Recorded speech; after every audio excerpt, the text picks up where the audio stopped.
अस्सलाम वालेकुम, मैं हूं शाहजेब खानजादा। इलेक्शन कमीशन और इंतजामिया की तरफ से तहरीक इंसाफ को टारगेट किए जाने का सिलसिला जारी है, मगर अहम बात यह है कि उन्हें मुसलसल अदालतों से रिलीफ भी मिल रहा है, जिसकी वजह से इलेक्शन में लेवल प्लेइंग फील्ड की उम्मीद पैदा हो रही है। गुज़िश्ता हफ्ते साइफर केस में जमानत और फिर लेवल प्लेइंग फील्ड के मुतालबे पर तहरीक इंसाफ को अदालत से रिलीफ मिला, मगर आज ही रावलपिंडी के डिप्टी कमिश्नर ने साइफर केस में जमानत पर रिहाई से पहले ही तहरीक इंसाफ के वाइस चेयरमैन शाह महमूद कुरैशी की नजरबंदी के अहकाम जारी कर दिए। मगर ऐसे नजरबंदी के केसेस में अदालतें पहले भी अहकाम जारी कर चुकी हैं और तहरीक इंसाफ के रहनुमा को रिलीफ दे चुकी हैं, और शाह महमूद कुरैशी के केस में भी आला अदालत से रुजू करने का ऐलान किया गया है। तहरीक इंसाफ ने इलेक्शन फॉर्म छीनने का इल्जाम लगा दिया तो छुट्टी के दिन भी लाहौर हाई कोर्ट खुली और फिर तहरीक इंसाफ ने खुद दूसरी किसी भी जमात से ज्यादा कागजात नामजदगी जमा कराने का दावा किया। और आज भी पेशावर हाई कोर्ट ने तहरीक इंसाफ को बड़ा रिलीफ दे दिया है। आज तहरीक इंसाफ ने इलेक्शन कमीशन के फैसले के खिलाफ दरख्वास्त दायर की। आज ही पेशावर हाई कोर्ट ने टेकअप की और फिर 4 घंटे से जायद समाअत करके इलेक्शन कमीशन का फैसला मुअत्तल कर दिया। पेशावर हाई कोर्ट के जस्टिस कामरान हयात मियां खेल ने अपने फैसले में लिखा है कि दोनों इतराफ के दलाइल सुनने के बाद अदालत इस नतीजे पर पहुंची है कि चूंकि आम इंतखाबात 8 फरवरी 2024 को होने हैं और इंतखाबी निशान अलॉट करने की आखिरी तारीख 13 जनवरी है और एक जमात को उसके इंतखाबी निशान से महरूम कर दिया गया है, जिसका मतलब यह है कि अवाम में से जो लोग दरख्वास्त गुजार की जमात को वोट देना चाहते थे उन्हें मर्जी से वोट देने के हक से महरूम कर दिया गया है। अदालत हुक्म देती है कि तमाम फरीकैन को 9 जनवरी 2024 के लिए नोटिस जारी किए जाएं और इस दौरान इलेक्शन कमीशन का 22 दिसंबर का हुक्मनामा मुअत्तल रहेगा, जबकि इलेक्शन कमीशन को मजीद हिदायत भी दी जाती है कि वो तहरीक इंसाफ के सर्टिफिकेट को अपनी वेबसाइट पर शाया करे और तहरीक इंसाफ का इंतखाबी निशान बहाल करे। ये हुक्मनामा 9 जनवरी 2024 तक नाफिजुल अमल रहेगा। इंट्रा पार्टी इंतखाबात का रद्द करार देने और पार्टी निशान वापस लेने के इलेक्शन कमीशन के फैसले के खिलाफ तहरीक इंसाफ की दरख्वास्त पर पेशावर हाई कोर्ट के जस्टिस कामरान हयात मियां खेल ने समाअत शुरू की तो पीटीआई के वकील अली जफर ने दलाइल का आगाज करते हुए कहा कि इलेक्शन कमीशन ने इख्तियारात से तजावुज़ किया है। पीटीआई को कहा गया कि 20 दिन के अंदर इंतखाबात कराएं। 3 दिसंबर को इंट्रा पार्टी इंतखाबात कराए गए। इलेक्शन कमीशन ने माना कि इंट्रा पार्टी इंतखाबात हुए हैं। इंट्रा पार्टी इंतखाबात पेशावर में हुए। इलेक्शन कमीशन ने इंतखाबात के बारे में कहा कि ठीक हुए हैं और सर्टिफिकेट भी दे दिया। इलेक्शन कमीशन ने कहा कि इंतखाबात हुए लेकिन जिसने कराए वो ठीक नहीं है। पार्टी इंतखाबात कराने वाले इलेक्शन कमिश्नर पर एतराज़ आ गया और हमारे इंतखाबात का रद्द करार दे दिए गए। इलेक्शन कमीशन का ऑर्डर गैर कानूनी और गैर आईनी है, जिसके तहत पीटीआई से इंतखाबी निशान बल्ला वापस ले लिया गया। अब हम इंतखाबात में सियासी जमात की हैसियत से हिस्सा नहीं ले सकते। मखसूस नशिस्तें भी सियासी जमात को बगैर इंतखाबी निशान नहीं मिल सकती। एक सियासी जमात को आम इंतखाबात से बाहर कर दिया गया। इंतखाबी निशान से मुतालिक सुप्रीम कोर्ट का फैसला मौजूद है। फैसले के मुताबिक इलेक्शन कमीशन इंट्रा पार्टी इंतखाबात का लदम करार नहीं दे सकता है। इलेक्शन कमीशन ने सिर्फ इंट्रा पार्टी इंतखाबात पर एतराज़ नहीं किया। इलेक्शन कमीशन ने कहा कि पार्टी इंतखाबात के लिए चीफ इलेक्शन कमिश्नर को पार्टी के सेक्रेटरी जनरल ने कैसे तैनात कर दिया। आइन का आर्टिकल 17 कहता है कि हर किसी को एसोसिएशन और यूनियन बनाने का हक है। यूनियन और एसोसिएशन के पास अपने ओहदेदार मुंतखब करने का हक है। सुप्रीम कोर्ट के मुताबिक इंतखाबी निशान आर्टिकल 17 का अहम जुज़ है। इलेक्शन कमीशन के पास पार्टी के ओहदेदारान के इंतखाब पर सवाल का हक नहीं है। अगर इलेक्शन कमीशन को ये इख्तियारात दे दिए गए तो आर्टिकल 17 की खिलाफ वर्जी होगी। कानून के मुताबिक इंट्रा पार्टी इंतखाबात के बाद 7 दिनों में पार्टी सरबरा इलेक्शन कमीशन को सर्टिफिकेट देगा। इलेक्शन एक्ट में भी नहीं लिखा कि इंट्रा पार्टी इंतखाबात इलेक्शन कमीशन का लदम करार दे सकता है। इलेक्शन कमीशन को 7 दिनों में सर्टिफिकेट वेबसाइट पर शाया करना होता है। जब पार्टी सर्टिफिकेट जारी होता है तो वो इंतखाबी निशान के लिए अहल हो जाती है। अगर पार्टी इंतखाबात का सर्टिफिकेट नहीं देती तो पार्टी को शो कॉज नोटिस जारी किया जा सकता है। शो कॉज के बावजूद अगर पार्टी ने तफसीलात नहीं दी तब पार्टी से इंतखाबी निशान लिया जा सकता है। ये कहीं नहीं लिखा कि इलेक्शन कमीशन सुमोटो ले सकता है। पार्टी ओहदेदारों के बारे में इलेक्शन कमीशन के पास इख्तियारात नहीं हैं। सियासी पार्टी कोई हुकूमती इदारा नहीं होता, ये अवाम की एक तंजीम होती है। Election commission court of law नहीं है और सुप्रीम कोर्ट के फैसलों में यह करार दे चुकी है। अगर सियासी जमात के अरकान में कोई इशू है तो वो सिविल कोर्ट में जाएगा। पीटीआई के 8 लाख से ज़ायद अरकान हैं, उनमें से किसी ने एतराज़ नहीं किया। जस्टिस कामरान हयात मियां खेल ने इस पर सवाल किया कि इस केस में जो दरख्वास्त गुजार थे उनका इलेक्शन कमीशन फैसले में जिक्र है, ये कौन है। बैरिस्टर अली जफर ने जवाब देते हुए कहा कि जो दरख्वास्त गुजार थे वो पीटीआई के रुकन ही नहीं हैं। इलेक्शन कमीशन तो खुद फरीक बन गया है। इलेक्शन ना कराने पर सिर्फ जुर्माना है। ऐसी कोई सख्त सजा नहीं है, लेकिन हमें यहाँ इलेक्शन से बाहर निकाला जा रहा है। अगर इलेक्शन कमिश्नर या प्रिजाइडिंग अफसर गलत मुकर्रर हो तब भी इलेक्शन कमीशन ऐसा फैसला नहीं दे सकता। जस्टिस कामरान हयात मियां खेल ने सवाल किया कि इलेक्शन कमीशन कहता है कि उमर अयूब तहरीक इंसाफ के सेक्रेटरी जनरल नहीं है, तो उन्होंने चीफ इलेक्शन कमिश्नर कैसे मुकर्रर कर दिया। बैरिस्टर अली जफर ने जवाब में कहा कि ये इंट्रा पार्टी इंतखाबात को कलअदम करार देने के लिए कोई ग्राउंड ही नहीं है। अगर किसी को एतराज है तो वो सिविल कोर्ट में जा सकता है। आईन और कानून ये कहता है कि इलेक्शन कमीशन का ये इख्तियार ही नहीं है। Asma Jilani Sindh high court bar association case में ये क्लियर किया गया है। कल को इलेक्शन कमीशन कहेगा कि 1997 में जिसको मुंतखब किया गया था वो गलत था, तो फिर क्या होगा। अगर इलेक्शन कमीशन इंट्रा पार्टी इंतखाबात में मुदाखलत शुरू कर देगा तो फिर ये जमहूरियत के लिए नुकसानदेह होगा। अगर आपने एक पार्टी से निशान ले लिया तो इसका मतलब है कि आप उसको रोक रहे हैं। जैसे कामरान हयात मियां खेल ने मज़ीद सवाल किया कि इंट्रा पार्टी इंतखाबात से मुताल्लिक आपकी अपनी पार्टी के क्या रूल्स हैं। बैरिस्टर अली जफर ने जवाब दिया कि हमारी पार्टी के अपने रूल्स हैं। चेयरमैन और सेक्रेटरी जनरल के लिए खुफिया बैलेट पेपर के जरिए इंतखाबात होते हैं। इस मौके पर PTI intra party election challenge करने वाले दरख्वास्त गुजारों के वकील ने कहा कि पार्टी को निशान तब अलॉट होता है जब वो इलेक्शन कराए और सर्टिफिकेट जमा कराए। जस्टिस कामरान हयात मियां खेल ने इस मौके पर अहम रिमार्क्स देते हुए कहा कि इलेक्शन शेड्यूल जारी हो गया है, अब तो इंतखाबी निशान नहीं रोक सकते। इलेक्शन शेड्यूल जारी हो गया है, निशान देना होगा। बैरिस्टर अली जफर ने दलाइल जारी रखते हुए कहा कि पार्टी का अपना तरीकाकार है, पार्टी के अंदर से लोगों को लाना होता है। जस्टिस कामरान हयात मियां खेल ने अली जफर से सवाल किया कि आपका आखिरी इंट्रा पार्टी इलेक्शन कब हुआ था, तो अली जफर ने कहा कि 2017 में आखिरी इंट्रा पार्टी इलेक्शन हुआ। 2019 में हमने पार्टी आइन में तरमीम की। जून 2023 में हमने इंट्रा पार्टी इंतखाबात नए आइन के मुताबिक कराए। फिर इलेक्शन कमीशन ने इंतखाबात को कलअदम करार देकर 20 दिन में इलेक्शन कराने का कहा। 20 दिन में इलेक्शन कराए तो फिर कहा जाता है कि आपकी पार्टी में कोई है नहीं। अब इलेक्शन शेड्यूल जारी हुआ है और कागजात जमा हुए हैं। इलेक्शन में मखसूस नशिस्तें भी होती हैं। अगर पार्टी निशान नहीं है तो उसका क्या होगा। हमें निशान अलॉट किया जाए ताकि हम अपने उम्मीदवार को टिकट जारी कर सकें। जब तक केस का फैसला नहीं होता उस वक्त तक इलेक्शन कमीशन का फैसला मुअत्तल करके हमें निशान दिया जाए। जस्टिस कामरान हयात मियां खेल ने फिर सवाल किया कि जब पार्टी के सेक्रेटरी जनरल असद उमर ने इस्तीफा दिया तो क्या इसकी कोई तहरीर मौजूद है। तो chairman PTI barrister Gohar Khan ने जवाब दिया कि असद उमर को गिरफ्तार किया गया तो फिर वो आए और पार्टी के ओहदों से इस्तीफा दे दिया। तमाम मीडिया ने इसको कवर किया है। जस्टिस कामरान हयात मियां खेल ने एडिशनल अटॉर्नी जनरल सनाउल्लाह से मुकालमा करते हुए कहा कि आज केस मोशन में है, आप ना आते तो हम उनको सुनते और उबूरी रिलीफ पर फैसला कर देते। अगर आज सिंगल बेंच नहीं होता तो आज इसका फैसला करते। अब आप आ गए हैं तो आपको सुनेंगे। एडिशनल अटॉर्नी जनरल ने कहा कि इंटरिम रिलीफ अगर दिया गया तो ये तो पूरी दरख्वास्त पर फैसला होगा। जैसे कामरान हयात मियां खेल ने रिमार्क दिए कि ये तो इलेक्शन कमीशन एक पार्टी को इलेक्शन से आउट कर रहा है।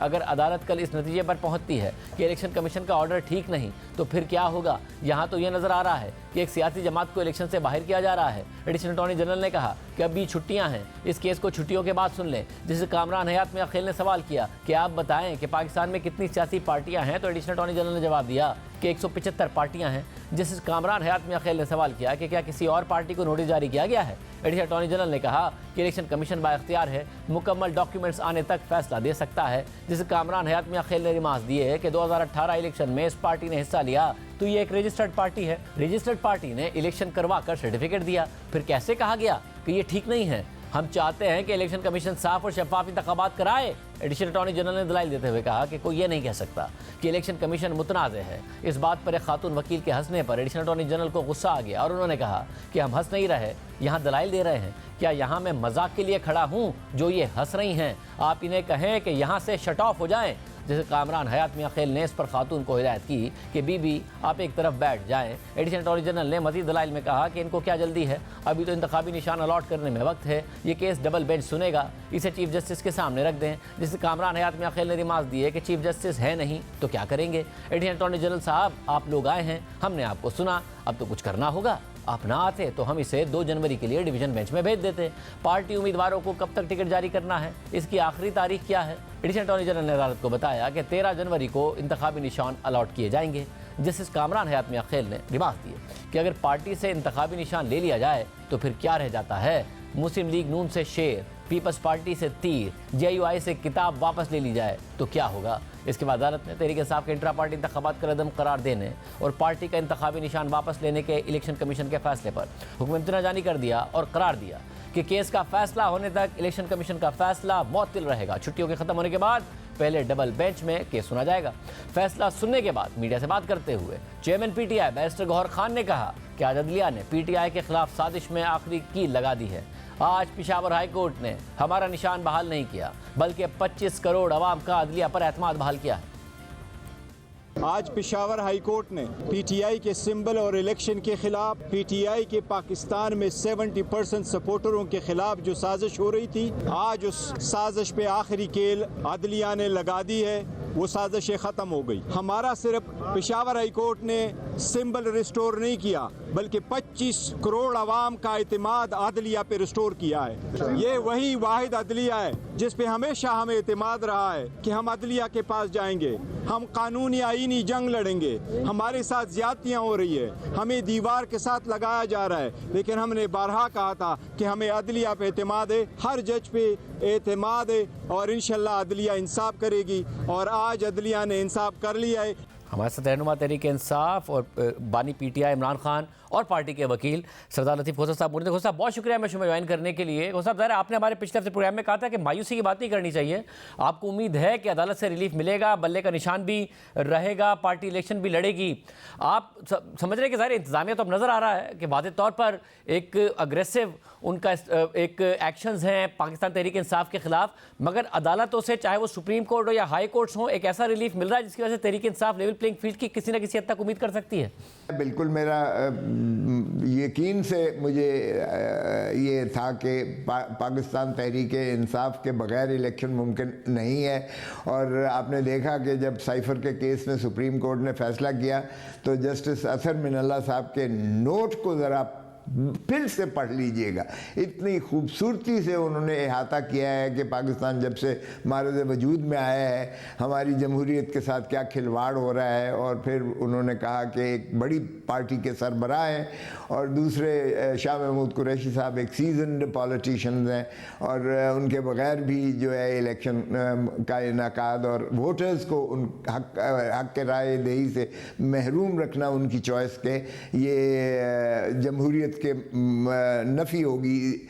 सो इसलिए कोई शायबा नहीं है कि इंशाअल्लाह अदालतें जो है आइन की पासदारी करते हुए उन्होंने हल्फ उठाया हुआ है, लिहाजा वो आइन को अमलदारी तो साहब इतना सारा मरहला हो गया। आपके ज़ाहिर कागजात नामजदगी पे पहले शिकायत आप लोगों की तरफ से आई कि जो इंतज़ामिया है वो नॉमिनेशन पेपर छीन रही है, मगर फिर अदालत ने स्टेप इन किया, हाई कोर्ट्स खुली रहीं और जो दूसरी जमातों से ज़्यादा नॉमिनेशन पेपर्स तहरीक इंसाफ ने फाइल किए हैं, बल्ले के निशान पर भी, फिर साइफर केस में ज़मानत के मामले पर, फिर पार्टी गई सुप्रीम कोर्ट कि जी लेवल प्लेइंग फील्ड का मामला हो उस पर फौरी तौर पर अहकामात।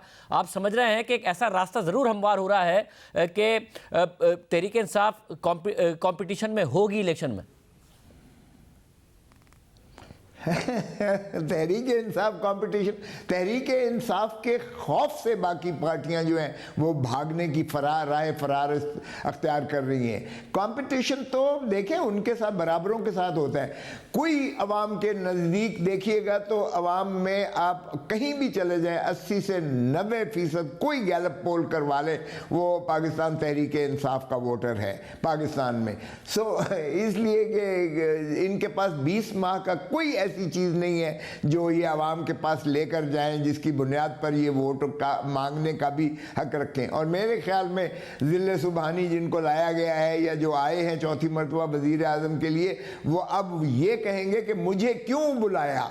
और देखें कि इंशाअल्लाह अनकरीब वो वापस चले जाएंगे जब ये पाकिस्तान तहरीक इंसाफ फुल स्विंग में आएगी इलेक्शंस में। क्योंकि कल मैं सुप्रीम कोर्ट में जा रहा हूँ और कल सुप्रीम कोर्ट से हम यही नालिश करेंगे कि वो जो उनकी कन्विक्शन की जो हद तक इस्लामाबाद हाई कोर्ट ने हमारी पजीराई नहीं की उसको भी समाप्त कीजिएगा और उनकी कन्विक्शन को मुअत्तल करके उनको इमरान खान साहब की जो है नाअहली को ख़त्म किया जाए। और इंशाअल्लाह आज मैं आपके प्रोग्राम में कह रहा हूँ कि इमरान खान की नाअहली ख़त्म हो जाएगी और इमरान खान साहब खुद इलेक्शंस में हिस्सा लेंगे, क्योंकि इमरान खान के बगैर इलेक्शंस नहीं हो सकता है। और उसमें एक अहम बात यह है कि हमें जिस तरह ये नज़र आ रहा है कि आपको एक उम्मीद भी है सुप्रीम कोर्ट से, इसके अलावा चाहे वो 8 फरवरी के इलेक्शन की तारीख हो, तहरीक इंसाफ की पटिशन थी जिस उमरता बंदियाल के दौर में आई, बहुत ज़्यादा आप लोगों की तरफ से अपील की गई कि उसको टेकअप करें, नहीं किया।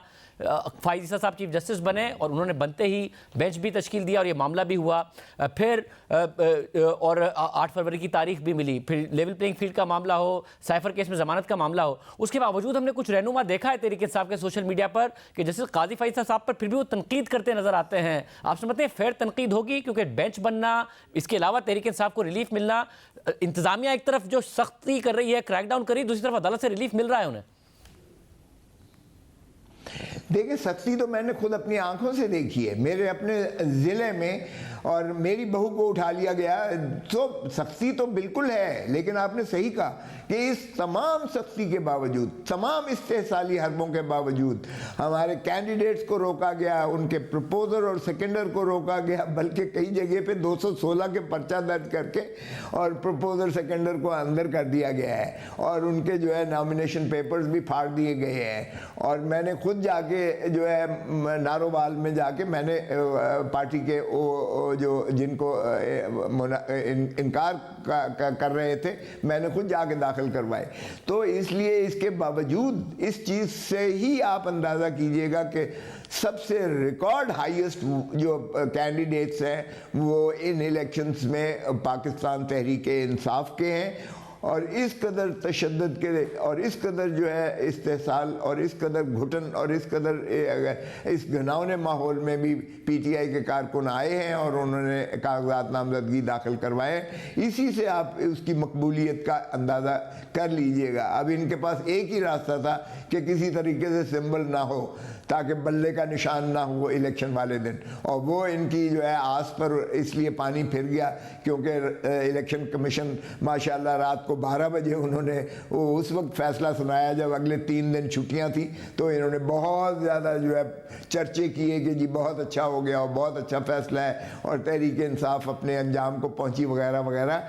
तो वो इनकी खुशियों पर जो है पानी फिर गया है। अब माशाल्लाह ये राय फरार ही तलाश करेंगे क्योंकि 2/3 से कोई रोक नहीं सकता है पाकिस्तान तहरीक इंसाफ को इलेक्शन मौजूदा 8 फरवरी को जीतने से।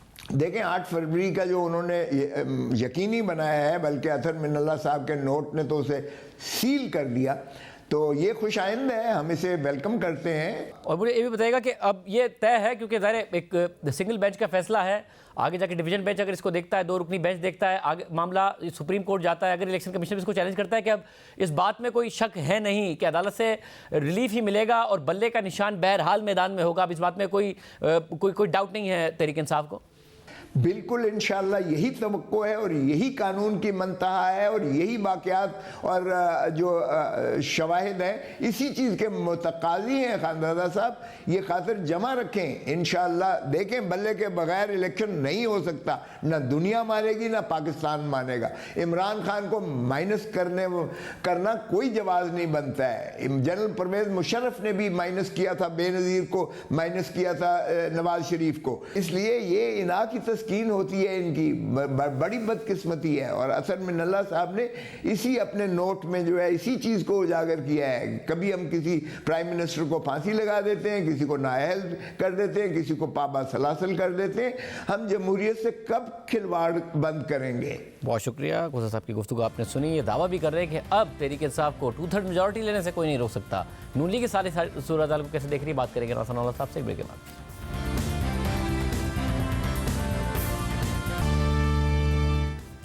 प्रोग्राम में दोबारा खुशामदीद नाजरीन। बल्ले का निशान वापस मिला है, अदालत का फैसला आया है, तहरीक इंसाफ अब 2/3 मेजॉरिटी की दावेदार हो गई है। नून लीग हमारे साथ मौजूद है। राना सनोवर साहब बहुत शुक्रिया मुझे में ज्वाइन करने के लिए। राना साहब, आप ये समझते हैं कि जिस तरीके से इंतज़ामिया टारगेट कर रही है तहरीक इंसाफ को, फिर अदालत से उन्हें रिलीफ मिल जाता है, ये विक्टिम भी वही हैं, रिलीफ भी अदालत से उनको मिल रहा है, आपका नुकसान ही हो रहा है, फ़ायदा कोई नहीं हो रहा है, जो भी इसके मास्टरमाइंड है ये जो कुछ तहरीक इंसाफ के साथ किया जा रहा है? देखें शाहजेब, ना तो हम उनको टारगेट कर रहे हैं, ना वो हमारे विक्टिम हैं। अगर उनके ख़िलाफ़ कोई दावा है या उनके ख़िलाफ़ कोई प्रोसिक्यूशन है तो वो उनका किया धरा है, कोई हमारे कहने पे उन्होंने नहीं किया। तो मामला ये है कि हमें इस बात से कोई सरोकार नहीं है। उनके ख़िलाफ़ कोई ऐसा केस नहीं है जो पॉलिटिकली मोटिवेटेड हो, या हमने बनाया हो, या हम उसमें मदई हों, या हम उसमें गवाह हों। तो राणा साहब जो कर रहे हैं, जो उन्होंने किया, राणा साहब, क्योंकि आपने उनका अपना किया दरा, आपने तो हमारे पिछले प्रोग्राम में कहा था, हमारा कोई ताल्लुक नहीं है। राणा साहब, आपने हमारे पिछले प्रोग्राम में कहा था कि पीटीआई के पास बल्ले का निशान होना चाहिए, मुकाबला होगा, हम कर लेंगे मुकाबला, बाकी जो उनके केसेस हैं वो चलें। फिर इलेक्शन कमीशन ने बल्ले का निशान लिया, फिर उनका दावा कि जी हमारे जब नॉमिनेशन पेपर्स फाइल हो रहे थे तो फॉर्म छीने जा रहे थे, फिर अदालत खुली इतवार के दिन, जो इलेक्शन कमीशन का फैसला था वो आज पेशावर हाई कोर्ट ने उसको सस्पेंड किया। तो ये जो कुछ हो रहा है, फिर जो कर रहे हैं, आप कम से कम उनसे कहेंगे कि भाई आप ना करें, क्योंकि जो आप कर रहे हैं वो आपसे हो नहीं रहा है और कोई सियासी फायदा नहीं हो रहा है आपको इसका। नहीं शाहजेब, हम तो कुछ कर नहीं रहे ऐसा, और बाकी मामला ये है कि ये एक ड्रामेबाज पार्टी है। ये पार्टी जो है ये ड्रामे करना जानती है, ड्रामे करती रही है सोशल मीडिया पे और मीडिया पे। इस किस्म के ड्रामे करने के अलावा इनको और काम कोई नहीं है। मामला ये है कि ये ड्रामा कि जो हमारे कागज़ छीने जा रहे हैं, हमारे कागज़ दाखिल होने नहीं दिए जा रहे हैं। बताएं ना कितने लोगों के कागज़ जो हैं वो छीने गए हैं, और कितने लोग हैं जो वो कागजात जमा करवाने से जो है वो रह गए हैं, और कौन सा इनका उम्मीदवार है जिसके कागजात जो है वो रिजेक्ट हो गए हैं। सबकी स्क्रूटनी भी पास हो रही है, सबके कागजात भी जो है वो जमा हो गए हैं, बल्कि एक एक हल्के से उनके अपने भी, उनकी बीवियों के भी, बहनों के भी, भाइयों के भी साथ जो है वो जमा हो गए हैं। छीन के पता नहीं कौन से कागजात जो है वो लेके जा रहा था। खामखा जो है वो ड्रामा और सोशल मीडिया पर शोर बरपा था कि जी हमारे कागज़ छीने जा रहे हैं, हमारे कागज़ छीने जा रहे हैं। फिर कहा जा रहा था हमारे सेकेंडरी प्रपोजल को पकड़ा जा रहा है। वो भाई फॉर्म तो आपने भर के जमा नहीं करवाए, पहले किसी को कैसे पता चल गया कौन आपका प्रपोजर है, कौन आपका सेकेंडर है। ये सारे ड्रामे कर रहे हैं। जब कैंपेन शुरू होगी इंशाअल्लाह ताला 10 जनवरी के बाद, अगले 10 दिन में इनको पता चल जाएगा कि इनके ये कहाँ पे खड़े हैं। और मैं आपको ये बात दावे से कहता हूँ कि इंशाअल्लाह ताला हम पंजाब में 100+ सीटें जो है वो नेशनल असम्बली की जो है वो उनके ऊपर कामयाब होने जा रहे हैं। और ये एग्जैक्टली मैं उस वर्किंग की बुनियाद के ऊपर बात कर रहा हूँ जिस वर्किंग को के बाद हमने अपने जो है वो लोगों को टिकट जारी किए हैं। एग्जैक्टली आपकी कैंपेन जब शुरू होगी उससे पहले आपकी जमात को बयानिया बनाने से किसने रोका है? नवाज शरीफ साहब वापस आए, उसके बाद से हमने कोई नहीं देखा कि ऐसी बात हो जिसकी वजह से वो कोई मीडिया के हेडलाइंस में अपना बयानिया बना रहे हों। मरियम नवाज साहिबा खामोश, आपकी इन्फॉर्मेशन सेक्रेटरी कोई प्रेस कॉन्फ्रेंस नहीं, किसी टॉक शो में नहीं जाती मरियम औरंगजेब साहिबा, वो ना बतौर इन्फॉर्मेशन मिनिस्टर कहीं नजर आती थी ना उसके बाद कहीं नजर आती हैं। आप जैसे रहनुमा जरूर आके पार्टी का दिफा कर रहे होते हैं। मीडिया स्क्रीन पर पाकिस्तान तहरीक इंसाफ, सोशल मीडिया पर पाकिस्तान तहरीक इंसाफ, इलेक्शन कमीशन उनके खिलाफ कार्रवाई करता है तो तहरीक इंसाफ मीडिया पर, फिर जब अदालत उसको फैसले को खत्म करती है तो तहरीक इंसाफ। आप लोग एग्जैक्टली हैं कहां जो आपके 10 जनवरी का इंतजार कर रहे हैं कि उसके बाद आप बयानिया बनाएंगे और क्या कैसे उस पर कामयाब बनेंगे? नहीं, मैं आपको बताता हूं कि हम कहां हैं। हम रोज़ाना कोई 10-10, 12-12 घंटे काम कर रहे हैं और सियासी काम कर रहे हैं, और वो काम कर रहे हैं जो इलेक्शन का काम है, वो काम कर रहे हैं जिसके ऊपर इलेक्शन लड़ना है। इलेक्शन सोशल मीडिया पे होना है या इलेक्शन जो है वो मीडिया के टॉक शोज़ के ऊपर होना है कि हर वक्त जो है वो ये टॉक शोज़ के ऊपर बैठे हैं, हर वक्त जो है ये सोशल मीडिया के ऊपर जो है वो प्रोपेगेंडे कर रहे हैं। वोट वहाँ पे पड़ने हैं सोशल मीडिया के ऊपर, या सोशल मीडिया की वो जो क्या कहते हैं पोस्टें और वो जो ट्रेंड बनता है उसको गिन के फैसला होगा कि कौन जीता है कौन हारा है। और हम ये जो 12-12, 14-14 घंटे जो हम काम कर रहे हैं इसके ऊपर जो है वो इलेक्शन होना है। हम 21 अक्टूबर के बाद जो है हमने इतना काम किया है कि शायद इससे पहले हमने पूरे 1 साल में इतना पॉलिटिकल वर्क जो है वो नहीं किया। नवाज शरीफ साहब खुद 10-10 घंटे जो है वो मुसलसल मीटिंग में बैठे हैं और एक एक ज़िले का हमने 200-200 बंदा जो है वो इंटरव्यू किया है। और उसके बाद जो है हमने जो है वो टिकटों के ग्राउंड पर इलेक्शन तो ये है ग्राउंड पर स्ट्रेटजी ये है, ग्राउंड पर काम करने की अहमियत है, मगर क्या आपकी पार्टी अभी भी और मीडिया के ऊपर जो है जो बातें बना रहे हैं इससे इलेक्शन हो जाएगा? ग्राउंड पर काम की अहमियत है, मगर क्या आपकी पार्टी फिर या तो पास्ट में रह रही है या फिर तहरीक इंसाफ का मुकाबला ना करने की वजह से आप ये बयानियां दे रहे हैं कि सोशल मीडिया पर या फिर मीडिया पर, क्योंकि मरियम नवाज साहिबा बहरहाल सोशल मीडिया पर बहुत एक्टिव हुआ करती थी, अब उन्हें पता चला है, या फिर आपकी जो पार्टी की इंफॉर्मेशन सेक्रेटरी हैं वो एक ज़माने में फिर भी टॉक शो आज जाके उन्हें पता चला कि नहीं ये नहीं होता है, इसकी कोई ज़रूरत नहीं है। अगर इसकी कोई ज़रूरत नहीं है तो फिर ठीक है, ये फील्ड अगर आप पीटीआई के पास छोड़ रहे हैं वो इसलिए छोड़ रहे हैं कि आप मुकाबला नहीं कर पा रहे हैं, इसलिए छोड़े, इसका फायदा नहीं और आगे जाके आपको पता चलेगा कि इसका इस पर आपको कितना नुकसान हो रहा है। नहीं शाहजेब, आप मुझे बताएं कि अगर तो ये मुकाबला जो है ना ये मीडिया के ऊपर होना है, अगर ये मुकाबला इस बात के ऊपर होना है कि किसने कितने टॉक शो किए हैं या किसने कितना जो है वो वो पोस्टें लगाई हैं सोशल मीडिया के ऊपर, अगर तो इसके ऊपर इलेक्शन का रिजल्ट मरतब होना है तो फिर ठीक है, फिर आपकी बात दुरुस्त है। मगर राना साहब ये बात आपके इल्म में है कि सोशल मीडिया का एक प्रेशर पड़ता है, इदारों पर भी पड़ता है, सोशल मीडिया पे इसीलिए ट्वीट्स डिलीट हो रहे होते हैं, इसीलिए प्रोग्राम से सेगमेंट हो रहे होते हैं, होता है। 450 खवातीन को इंटरव्यू किया है, तो क्या वो इलेक्शन वर्क नहीं है, वो पॉलिटिकल वर्क नहीं है? साहब उस पर भी एतराज उठ रहा है कि जो आपके क्लोजेस्ट लोग हैं उनको, या फिर जो पार्टी के देरीना रहनुमा हैं उनको इग्नोर करके जो पर्सनल चॉइसेस हैं, जो पर्सनल लोग करीब हैं, उनको ज़्यादा तरजीह दी जा रही है, उसके ऊपर भी एतराज उठ रहा है? नहीं, एतराज़ तो उठाने को हर बात पे उठाया जा सकता है, लेकिन आप मुझे बताएं कि कोई 70 के करीब हमने 80 के करीब जो है ख़वातीन के नाम जो है वो कोई तकरीबन एक हफ़्ते की अरकरेजी के बाद जो है वो फ़ाइनल की है। मैं ये नहीं कहता कि वो सिर्फ 80 ख़वातीन ऐसी हैं कि जो डिज़र्व करती हैं, उन 80 के अलावा कम से कम 200 ख़वातीन और होंगी कि जो कि उतनी ही कम्पिटेंट है और वो भी डिज़र्व करती थी। लेकिन मामला ये है कि आखिर उनमें से एक मखसूस एक स्पेसिफिक नंबर को जो है वो सामने लाना था। आप इन 80 नामों में से 58 हैं पंजाब असम्बली के और इसी तरह से कोई तकरीबन 20 हैं कौमी असम्बली के, बाकी दूसरे सूबों के हैं। इनमें से मुझे एक नाम आप बता दें कि जी ये डिज़र्व नहीं करता, मैं उसको आपको रीज़न बताऊंगा कि वो जो है वो डिज़र्व करता है। किसी को इस बुनियाद के ऊपर कि वो किसी की बेटी है या किसी की बहन है, ना उसका नाम लाया गया है और ना ही इस बुनियाद के ऊपर किसी का नाम जो है वो रिजेक्ट किया जा सकता है। और राना साहब आप कॉन्फिडेंट हैं कि इस वक्त आपकी पार्टी कोई बयानिए की जंग में कहीं कम्पीट कर पा रही है? आपके ख्याल में इस ग्राउंड वर्क पे काम करके आप पूरा इलेक्शन प्रोसेस में कामयाब हो पाएंगे? ये जो बयानिए की जंग है जिसको आप बहुत प्राउडली फील करते थे कि जी नवाज शरीफ साहब का बयानिया है, अब आप कहते हैं इसकी ज़रूरत नहीं है, चाहे वो सोशल मीडिया पर हो या मीडिया पर हो, बस ग्राउंड पर काम करेंगे और इलेक्शन जीत जाएंगे। देखिए, ग्राउंड पे जो काम जो हमने इस वक्त किया है, जो हमने पूरे मुल्क में एक प्रोसेस किया है, देखें ये काम जो है वो किसी कमेटी के सपुर्द भी हो सकता था, कोई 2-4 बंदे जो हैं वो बैठ के जो है वो सारा काम कर सकते थे, लेकिन पार्टी लीडरशिप ने खुद इस बात को मुनासिब समझा कि वो अपने जो लोग हैं उनको एक एक को मिला जाए, सबको बिठाया जाए, सबको सुना जाए।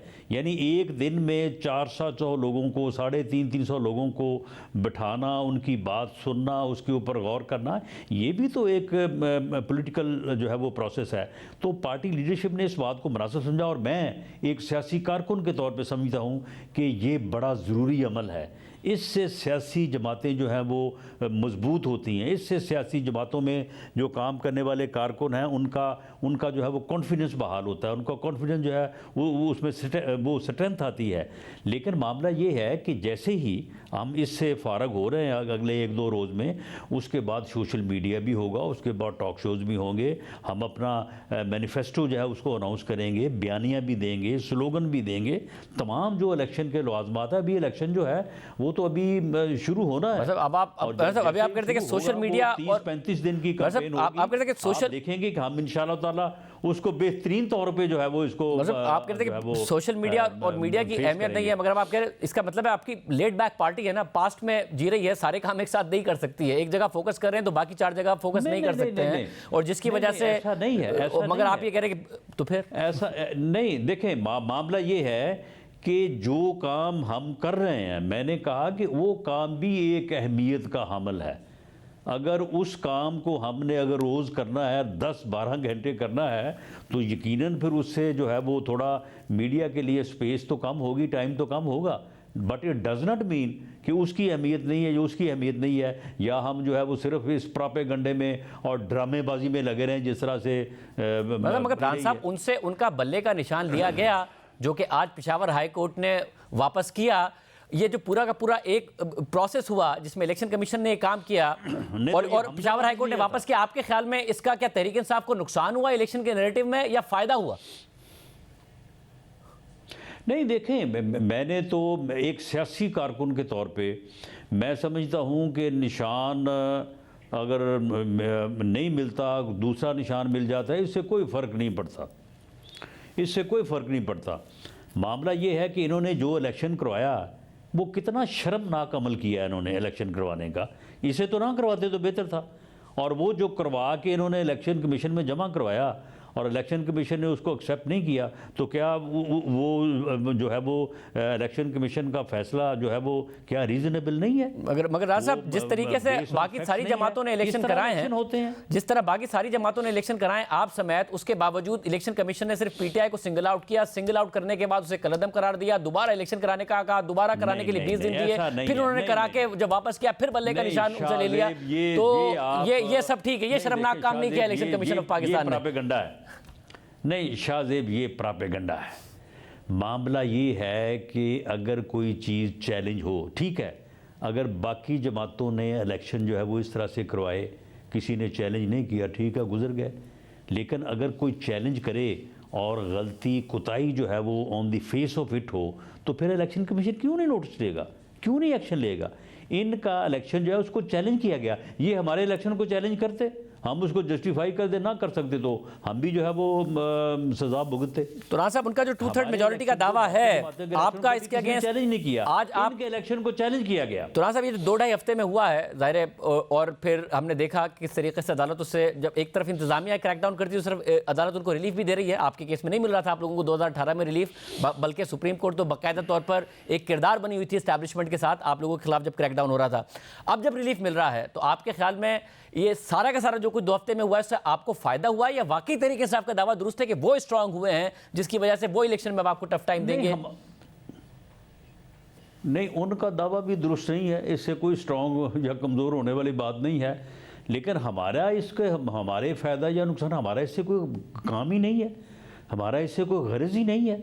ना उनका इलेक्शन करवाना हमारा काम था, ना उस इलेक्शन को सही करवाना हमारी जिम्मेदारी थी, ना उसको चैलेंज हमने किया, ना उसको जो है वो जस्टिफाई हमने करना था।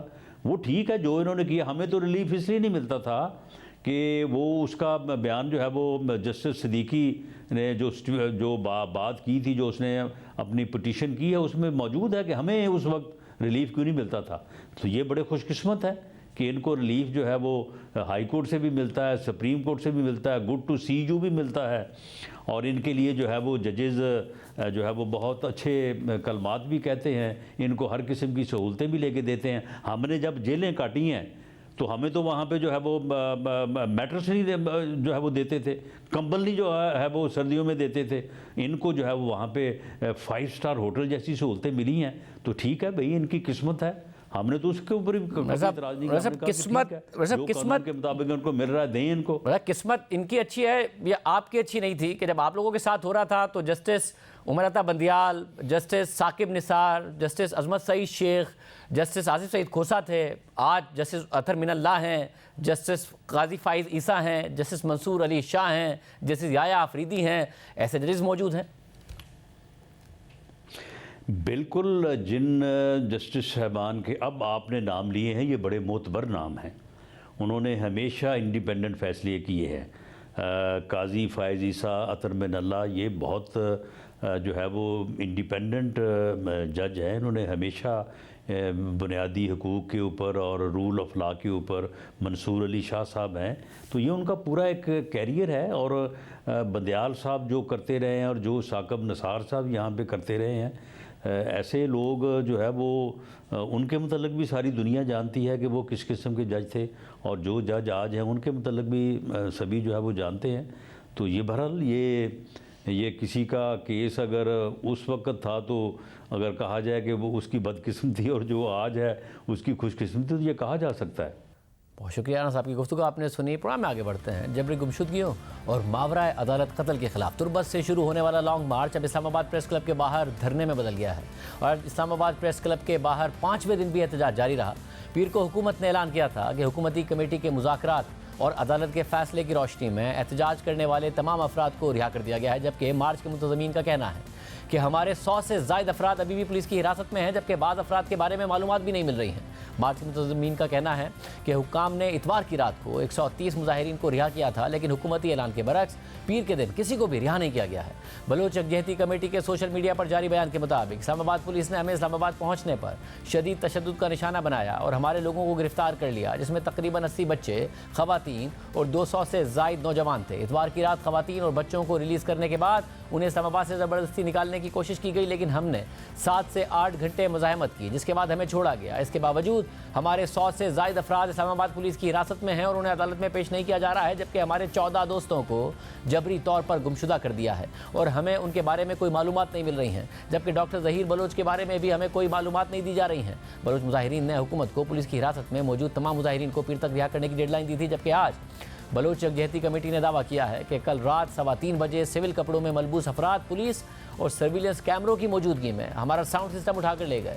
उनका कहना है कि यह सब हमें हिरासा करने के लिए किया जा रहा है, जबकि इस मार्च को लीड करने वाली डॉक्टर महारंग बलोच ने जियो न्यूज़ को बताया कि कल रात हम पर हमला किया गया, जिसमें औरतों को हिरासा किया गया और हमारी चीज़ें उठाकर ले गए। कल रात जो है ना 3:30 बजे हम पर हमला किया गया। बंदूक बरादर लोग आए, औरतों को हरासा किया, हमारी चीज़ें उठा कर लेकर गए। तो ये मेरा एक्सपीरियंस है। अभी तो हमें ये भी खदशा लायक है कि जो इस्लामाबाद में जितने स्टूडेंट्स आए हैं हमारे इस्तकबाल के लिए, उनकी प्रोफाइलिंग की जाएगी और अब जो ज़मीन बलोचों के लिए जो है ना बलूचिस्तान में तंग की गई थी, अब यहाँ विफाक में तंग होगी। इस्लामाबाद में सख्त सर्दी में ये मुजाहिरीन, जिनमें बच्चे, खवातीन और नौजवान शामिल हैं, वो खुले आसमान के नीचे खैमे लगाकर अपने लवाहिकीन की जबरी गुमशुदगियों और मावरा अदालत कत्ल के खिलाफ एहतजाज करने पर मजबूर है। इस्लामाबाद में जारी इस एहतजाज को आज 5वां दिन है, जबकि इससे पहले 13 दिनों तक यह एहतजाज तुर्बत में जारी रहा। तुर्बत से शुरू होने वाला यह एहतजाज 24 साला बालाज बलोच के मुबैना मावरा अदालत कत्ल के बाद शुरू हुआ था, जिसके बाद उनके लवाहिकीन और हज़ारों दीगर मुतासिरीन ने तुर्बत में 13 दिनों तक मुजाहरा किया, लेकिन जब वहाँ उनके मुजाहरे का कोई नतीजा नहीं निकला तो इस मुजाहरे ने एहतजाजी रैली की सूरत इख्तियार कर ली और ये बलूचिस्तान के मुख्तलिफ इलाकों और दीगर शहरों से गुजरता हुआ इस्लामाबाद पहुँचा। लेकिन इस्लामाबाद पहुँचने के बाद पहली रात को ही काफिले को इस्लामाबाद प्रेस क्लब जाने की इजाज़त नहीं दी गई, बल्कि उन पर लाठी चार्ज और वाटर कैनन का इस्तेमाल किया गया और इस दौरान सैकड़ों मुजाहिरीन को गिरफ्तार भी किया गया। और जब इस मामले ने मज़ीद शिद्दत इख्तियार की तो इस पर निगरान वज़ीर आज़म की हिदायत पर 3 रुकनी मुज़ाकराती कमेटी बनाई गई, जबकि जुमेरात को समाजी कारकुन और वकील ईमान मज़ारी ने इस्लामाबाद हाई कोर्ट से तमाम मुजाहिरीन की रिहाई के लिए रुजू किया। लेकिन इस्लामाबाद हाई कोर्ट के हुक्म और मुज़ाकराती कमेटी के ऐलान के बावजूद बलोच यकजहती कमेटी, जो इस पूरे एहतजाज को लीड कर रही है, उसका कहना है कि अभी तक हमारे तमाम अफराद को रिहा नहीं किया गया है। प्रोग्राम में ब्रेक शामिल करते हैं और रामपुर में बात करेंगे।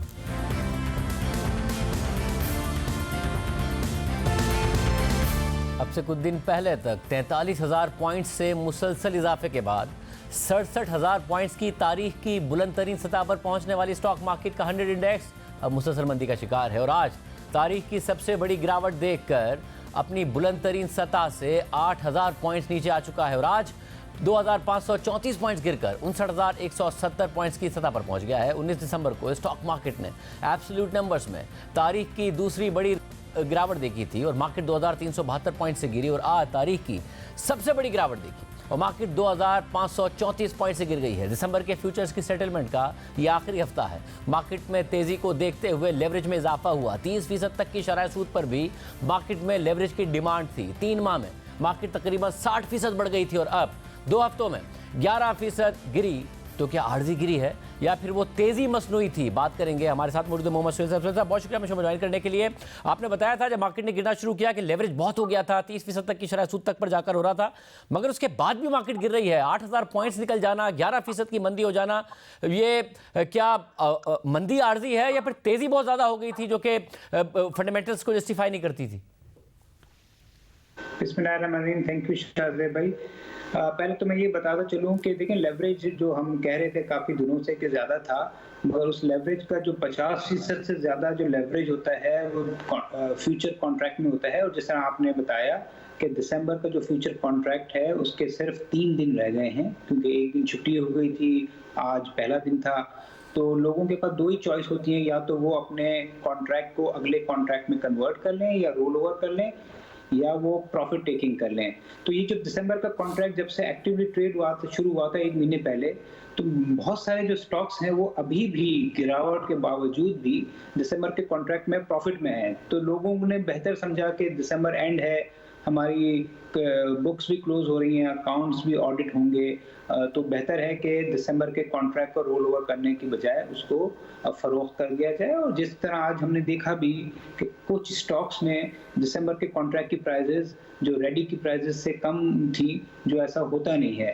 तो ये जो सारी सेलिंग है ये लेवरेज की वजह से, और लेवरेज में सबसे बड़ा लेवरेज दिसंबर कॉन्ट्रैक्ट में था। आपका जो दूसरा सवाल है कि क्या तेजी आर्जी थी या मंदी आर्जी है, मेरे ख्याल में ये कम्बिनेशन है, क्योंकि मार्केट ने बढ़ना जरूर था। हमने अपनी रिपोर्ट भी निकाली थी जब ये 55,000 थी कि 75 हो जाएगी, तो मुझे खुद भी बज़ाहिर लग रहा था कि मार्केट ने बहुत तेजी से इंक्रीज हो गई है। तो जब एक चीज़ तवक्कुआत से ज़्यादा बढ़ जाती है तो फिर वो जब गिरती है तो भी तवक्कुआत से ज़्यादा होती है।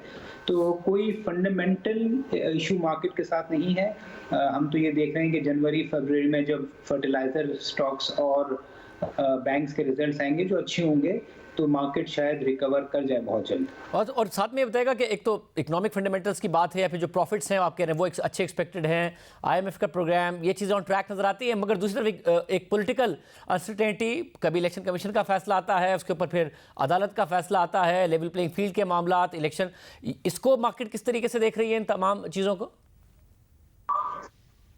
लेकिन थोड़ा बहुत उससे असर ज़रूर पड़ता है, क्योंकि मार्केट चाहती है कि जो ट्रांसफ़र ऑफ पावर है वो स्मूथली हो जाए, तो इससे थोड़ा बहुत असर ज़रूर पड़ता है। मगर जिस तरह मैंने कहा, जो मेजर फैक्टर मार्केट की मंदी में या करेक्शन में रहा है वो लेवरेज का फैक्टर है, और वो लेवरेज भी उस वक्त आ गया है कि जब दिसंबर ख़त्म हो रहा है। और नॉर्मली दिसंबर के एंड में चाहे वो फॉरेनर्स हों या लोकल्स हों, वो ज़्यादातर या तो कुछ नहीं करते या फरोख्त करते हैं। तो इलेक्शन से थोड़ा बहुत फर्क ज़रूर पड़ रहा है, मगर सबसे ज़्यादा इम्पोर्टेंट मार्केट का लेवरेज है। मगर मार्केट अगर स्मूथ इलेक्शन हो जाते हैं तो मार्केट के लिए ये एक पॉजिटिव खबर होगी। और ओवरऑल इकोनॉमिक सिचुएशन को लेकर मार्केट में कोई अनसर्टेनिटी नहीं है, या शॉर्ट टर्म ही एक स्टेबलाइजेशन मार्केट एक्सपेक्ट कर रही है, लॉन्ग टर्म में फिर कुछ ना कुछ खदशात हैं?